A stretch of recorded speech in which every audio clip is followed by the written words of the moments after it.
سلامونه ملګرو چترال دروش کې چې ځوانانو کومه کارنامه کړې ده هغه تاسو ته په دې سکرین باندې سیټ ته ښکارېږي چې دغه یو اژدها چې 15 فوټه اوږده ده او 3 فوټه پلن ښودل شوی و. ویل کېږي چې دا یو اژدها ښامار و، یعنې مار و، خو ښامار ترېنه جوړ شوی و. دغه سیټ ته تاسو ته تصویران ښکارېږي. یو تصویر چې کوم دی په وایلیشن کې راځي، موږ تاسو ته معمولي شانتې وښوده ځکه چې په دې کې وینې ښکارېږي او دغه مار چې کوم دی مړ کړی شوی دی. او دا بل تصویر چې تاسو ته ښکارېږي دا په سړک باندې پورې وځي دغه مار. ویل کېدل چې دا هغه وخت کې خلکو ته پته ولګېده کله چې دغه ځای کې په دغه سړک باندې د شپې لخوا څوک تېر شوي وو یا 2-3 ورځو کې مخکې دغه واقعه مخې ته راغلې وه چې پکې دغه اژدها چې کوم دی هغه په سړک باندې پورې وتله او خلکو ولیدله. بیا خلکو دغه مختلف قسم د دې لپاره دغه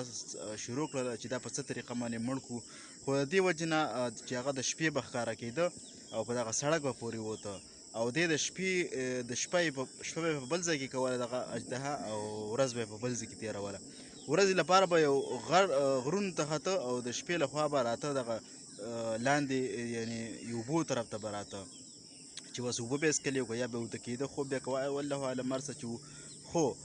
دغه اژدها تاسو ته په دې سړک باندې ښکارېږي. نو ویل کېږي چې په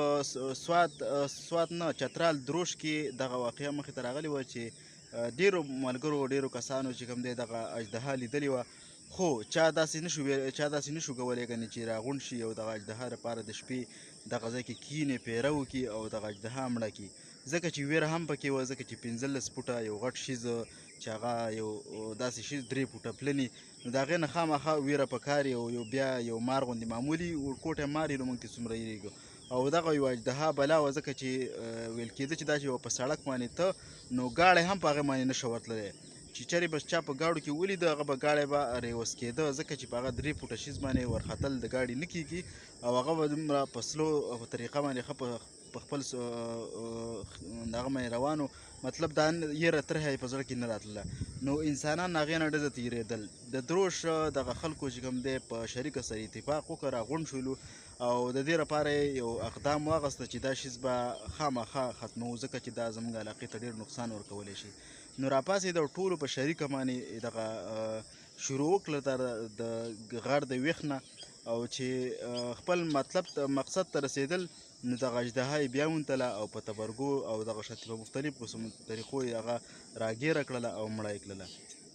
تاسو ته دغه تصویر نه پته ولګېدله چې دی څو ځای کړکړی شوی دی او انتهایي ډېر په کمرو باندې هم ویشتلی شوی دی، خو بیا وایي پکې هم ډېر وخت دغه کیسه وه. نو تاسو دا واقعه ولیدله چې دروش کې دغه واقعه